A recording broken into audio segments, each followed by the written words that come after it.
several of them union activists. It seemed like the decision was completely arbitrary, and relations between management and employees got worse as a result. When Peggy announced again that she was going to initiate pay cuts, it was the last straw for the union.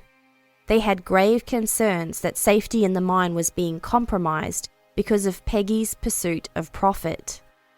In fact, the government of the Northwest Territories noted in a memo that the site was not secure and that there were considerable concerns about the health and safety of the workers down there.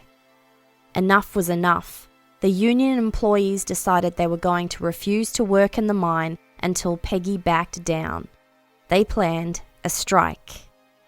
But Peggy got wind of the intended strike and pounced first. On May 22, 1992, the day before the strike was supposed to begin, she locked out the union.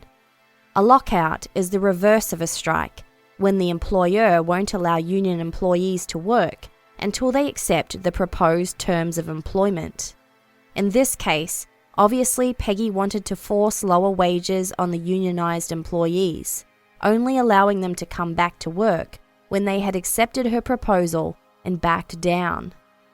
Lockouts are usually implemented by simply refusing to admit employees onto company premises. They might change the locks, hire security guards for the premises, or both. Peggy did both. The lockout was one thing, but the situation was made exponentially worse when Peggy broke an unwritten labour rule in Canada. The next day, she flew in about 100 workers from across Canada to replace those who were striking.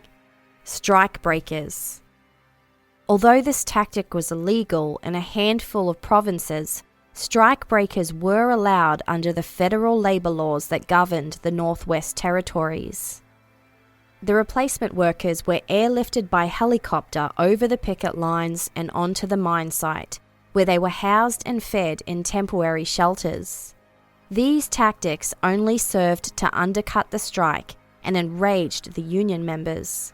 They angrily spoke out about the scabs, a commonly used word to describe workers who break the unwritten rule that you don't cross a picket line.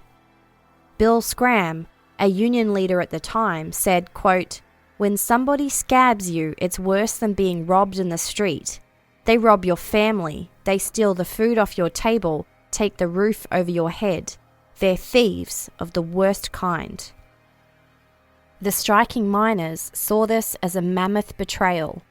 They hurled insults at the replacement workers from the entrance gates and harassed them with air horns at night to keep them from getting sleep. The replacement workers themselves were more pragmatic. One of them, who had been flown in from Toronto, said, quote, "There's a long welfare line and you don't turn down $16 an hour when you're unemployed." Peggy would say that her primary responsibility was to her shareholders, to keep the mine operating no matter what. The striking miners also reacted angrily to the security guards hired to keep the union out, fueling their determination to continue to strike until the company offered a new arrangement that met their demands. They set up picket lines at entrances to the mine site, along with union signs that mocked mine managers and called Peggy Miss Piggy. Early on in the strike, they hurled rocks at mine buildings, assaulted a security guard, burned down a shack, and knocked down a power pole that delivered electricity to the mine. In response, Royal Oak flew in private security guards from Pinkertons, an iconic private security guard company in the US that had a proven reputation of successfully ending coal mine strikes through brute force. These guards tried to physically intimidate the strikers and increased the tension even more.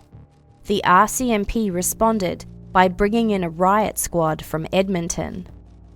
The next month, June of 1992, a mob of strikers wearing balaclavas stormed the mine property, breaking windows and assaulting the Pinkerton guards, until the RCMP ended it with the firing of warning gunshots. 30 people were charged, and Royal Oak dismissed about 40